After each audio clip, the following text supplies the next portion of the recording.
Hey, Kristin. Hey, Owen, how you doing today? Pretty good. So we're going to talk more about mortgages? Let's talk more about mortgages. Okay. So I guess the most important thing is, what do I need in order to get a mortgage? Oh, very good question. Um, I know most of the people that I talk to probably think too much documentation, but I'm sure that lenders look at it as not enough documentation. But honestly and truly, what they're looking for is they're looking for your 2-year work history. Right. They're looking for your 2-year residency history. They're looking for any of the properties that you own and any of your assets and liabilities. So with that being said, we're going to look for if you are a regular W-2 wage earning employee, Which is probably the easiest you can have. which is the easiest loan to have. Yeah. It really is. What they're going to look for is a check stub covering a 1-month period. However, it does have to include your year-to-date income on there as well. Right. And then your W-2s for the last 2 consecutive years. Okay. So that's easy. That's easy documentation. Yeah. Now, if you are a self-employed borrower, and what they look at and consider a self-employed borrower is that if you own more than 25% of your business, Right. then that means that you are considered what we call self-employed. Self-employed. So if that's the case, then we're going to require a 2 years tax returns on your personal tax returns, and then 2 years personal tax returns on any LLCs, partnerships, businesses, and things Right. like that. Now, I will say that our engines, our Fannie Mae and Freddie Mac engines, and all of the automated underwriting search engines that we use, Right. they will actually come back and sometimes say, "Hey, we only want 1 year of tax returns." So we always read those findings, what we call findings, and then we'll say if they only want 1 year, guess That's what all we I said? wanna see. That's all I want to see. Yeah. Exactly. And then since COVID hit, and I hate to say that word, but they are requiring now a profit and loss statement. Yeah, that's kind of understandable. Got to have a profit and loss statement Yeah. and things like that. So, and if you were saying to, like, if I look at your tax return and you own a business partnership, Right. let's don't go with a partnership because that's usually 50-50. Let's go with an LLC. Okay. Okay. And you've got 13% Ownership. ownership. Right. Am I going to need your tax returns for that LLC? No, I'm not. Huh. Just need your K1 to prove that you've only got 13%.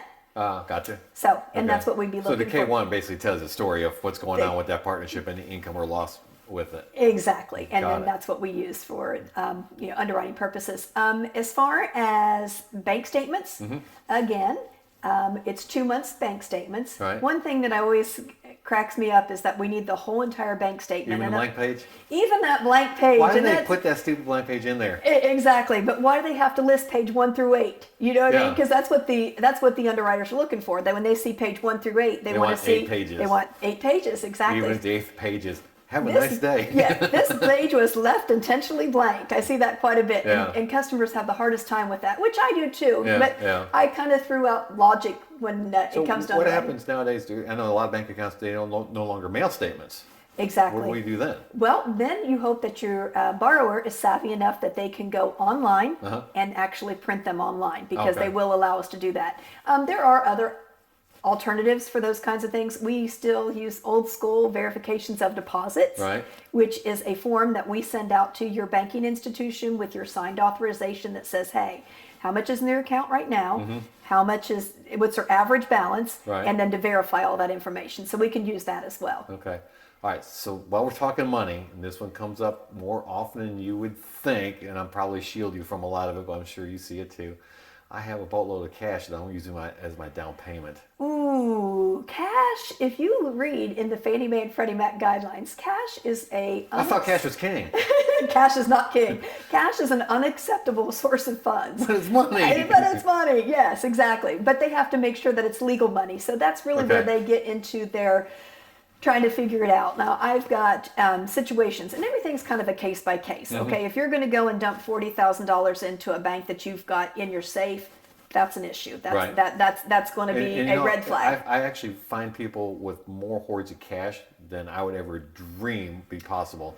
And it's like, what are you doing? Because to me, cash sitting is cash wasting away. Exactly, but there's that's just me. Exactly, and there's a lot of people. I know I did mortgage loans for a mining areas, like in West Virginia, Right. and they literally all said, "Well, I've got X amount of dollars in my safe," and I'm like, that, you know, what I mean, it's like, no, we need What's your address? no. But I did, it's like, well, you've got to set it in the bank and then it's got to season for 2 months Right. in order for it to become verifiable Oh, funds. because when you pull that That verification of deposit, yeah, it's not there. It's Where- 2 months beyond 2 months, so it doesn't just shows up. It just shows as a balance. it just shows up as an acceptable balance, but they're going to say, okay, show me where that money came from. But then you have thing. another thing you have to watch out for, because it's what, $10,000 you deposit at one time in your bank account, it gets Now- reported to the IRS. Exactly. Now that goes into the banking stuff, and I never did any Yeah, of that. yeah. But I think you're right. Yeah, so there's pros and cons, to that all. All right, so you used another fancy word a minute ago: assets and liabilities. All right. Assets are going to be your liquid assets, and your assets as far as your retirement funds. It's going to be any money that you've got in a banking institution. Savings and stocks Savings and stuff like accounts, that? stocks, and all that kind of stuff. Okay. And cash values on life insurance policies. Uh-huh. Those are going to be what we consider your assets. Okay. And those are the ones that we more or less focus on. Okay. Okay. I mean, your assets are also going to obviously include your car, your clothing, and all that kind of stuff or whatever, but that's not Right. really considered in the mortgage Yeah. process, so to Yeah. speak, that kind of thing. However, and then the liabilities are, who do you owe? Oh, What okay. debts do you have on a monthly basis that you Right. pay on a monthly basis? And again, what we focus in on is going to be your installment debt. So a car loan, a truck loan, a debt consolidation loan, those kinds of things. We're going to calculate that payment in there. Right. Okay. And then also on revolving debt, we're going to look at any minimum monthly revolving debt. I know if I hear it once, I hear it 1,000 times. Well, I pay all my credit cards off monthly. Okay. Again, what the process is we're going to snapshot your credit. And that snapshot's what may potentially kill you. Yeah, that snapshot right there. And Yeah. it's going to say what your minimum monthly So payment you just is. can't take a movie. Exactly. No movies in mortgage lending. Right. And then the other thing too is we're going to look at if you are required to pay monthly child support, Right. alimony, Right. those kinds of documents But would what be happens needed. if you're receiving alimony? You have, as a customer, you have the option. If you want to disclose that to us, you Okay. can.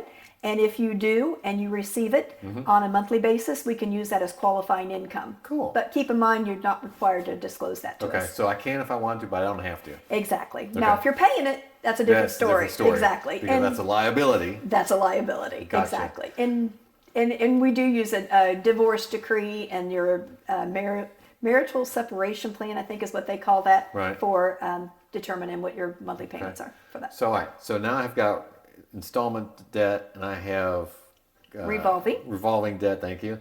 But I have some customers that go, I don't believe in credit cards, and I don't believe in taking out loans. Now, how does that factor into what you have to do? Ooh, sometimes I think that's worse than having because if it gets to the point where you don't have a credit score, okay, then we have to And look. I've met people like that. They are out there, and they're they- nice folks.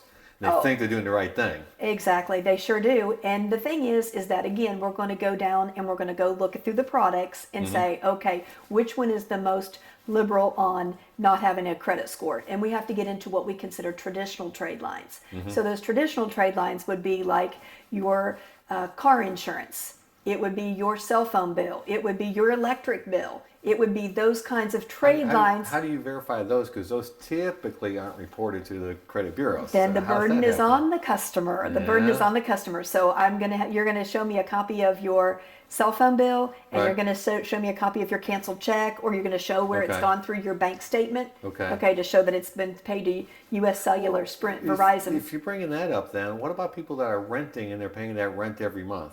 And then again, we can use that as well. Now, Okay. they are looking more towards, and again, it all goes back to, what's the word I want to say that would be politically correct, is that they want to make sure that people aren't just saying that they pay them rent. So They are want some looking, kind of proof? They want proof. Yeah. They really do. They're looking for some documentation. So if you do rent, my suggestion is Don't to pay cash? Don't pay cash. I mean, really, it's do it with a money order, receipt, or do it with a check, or do Okay. it through directly deposited into that person's Something account. you can sort show. of yes, exactly. And and they will look at paid receipts. You know what I mean? Right. Overall, underwriting is happy if you make the picture look reasonable and it makes sense. Right. So that right. happens a lot. And what can be verified can be verified. Exactly. So you just can't paint a lovely picture of not really And not have any happening. documentation to support it. So, all right. So if somebody wants to, start the home buying process and they're going to apply for the loan, what ducks should they get in a row first before they call you? All right. I'm going to say W-2s, Okay. paycheck stubs, Okay. self-employment. I'm going to go with tax returns. Okay. And I would start with 2 just to be prepared. I'll let you know if I only need 1, Right. that kind of thing. Right. K1s, with your Right. businesses So you're and things basically like that. saying everything I need for April 15th is what I need for that loan. There you go. And your 2 months bank statements. That's I easy to give. And again, I will say that if you are self-employed, again, COVID has required an extra bank statement. Yeah. It's kind of an odd thing, but it's an extra business bank statement. Yeah. So just to let you know on that.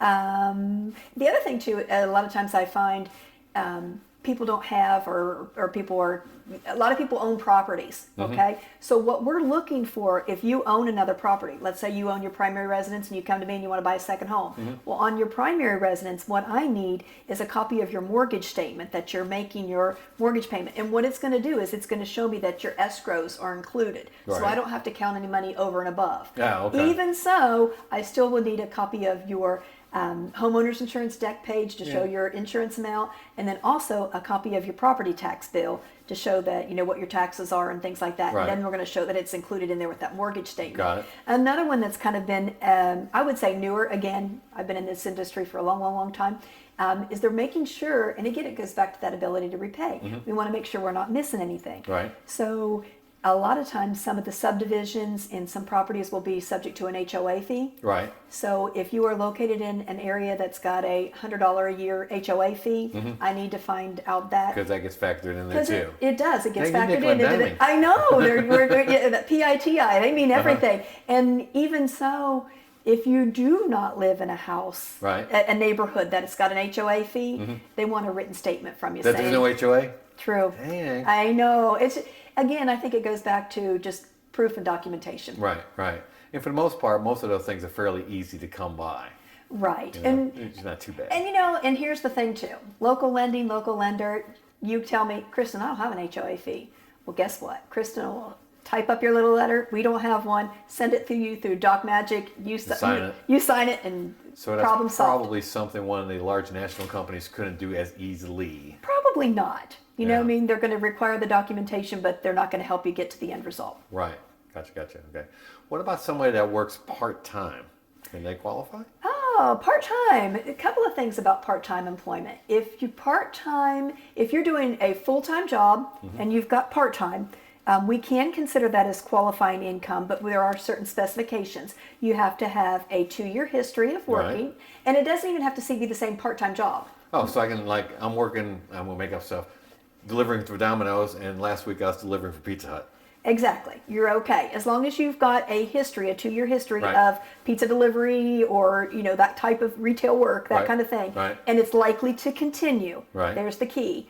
Okay. And then we can consider that as qualifying income. Another thing is that if your part-time job is your only job, then that 2-year requirement doesn't apply. You can actually use your part-time income for qualifying purposes. Okay. A little something interesting there. Pretty neat. Yeah. It's all kinds of little tricks to know about. There are a lot of things. And again, one thing that's really nice is that they pretty much have specified everything out in the guideline books. Right. And so if it's something that is unique or unusual, Right. I've got access at my fingertips. So that would probably put you a leg up over some other lenders that would go, sorry, I can't do anything with this. Exactly. So- And again, working with a local lender and a lender that wants to make mortgage loans, Right. they're going to, if there's a way, they're going to find it. So what I'm hearing is, here's the rule book.